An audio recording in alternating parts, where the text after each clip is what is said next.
প্রিয়তমা, ভালোবাসা কি তা আসলে ভালো না বাসলে বোঝা যায় না।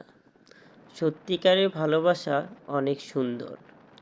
প্রথম আমি যেদিন তোমাকে দেখেছিলাম, সত্যি আমি মুগ্ধ হয়েছিলাম।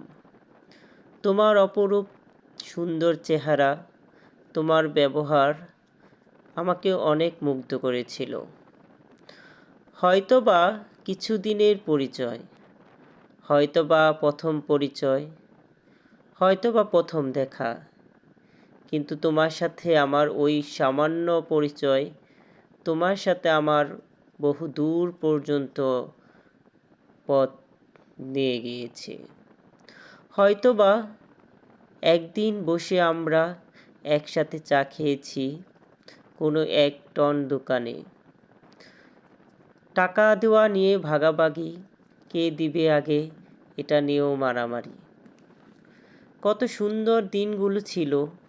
হয়তোবা তুমি এখন নেই, অন্যের ঘরে আছো, বা এখনো তোমার বিয়ে হয়নি। আসলে যোগাযোগটা তেমনভাবে নেই, এর জন্য বোঝা বড় দায়।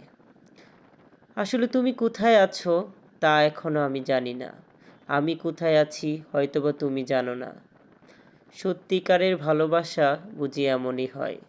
যোগাযোগ আসলে না থাকলেও কিছু কিছু ভালোবাসা, কিছু কিছু সম্পর্ক আজীবন টিকে থাকে। আসলে আমি তোমাকে যেদিন প্রথম দেখেছিলাম, সত্যিকারভাবে আমি মনে করেছিলাম তুমি একজন ভালো মানুষ। আসলেই তুমি ভালো মানুষ, কারণ তুমি ভালো না হলে আসলে আমাদের সম্পর্কটা এত দূরে যাইতো না।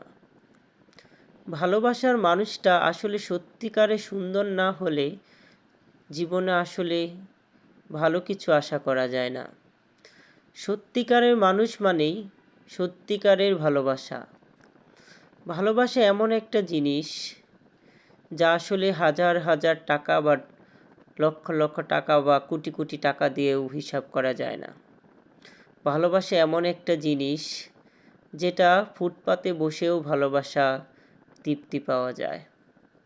তুমি আমার কাছ থেকে কিছু আশা করো নাই, কিন্তু আমি ভেবে দেখেছি হয়তোবা আমার কাছে তুমি সুখী হবে না, কারণ আমি সেই সময় ছিলাম একজন স্টুডেন্ট, আর তুমিও একজন স্টুডেন্ট ছিলা।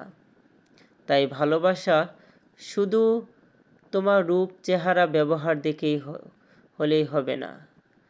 আসলে একটা কথাই আছে যে যখন পেটে ভাত না থাকে তখন প্রেম জ্বালানা দিয়ে পালায়। আসলে সবাই তো এক না, অনেকে আবার জ্বালানা দিয়েও পালায় না।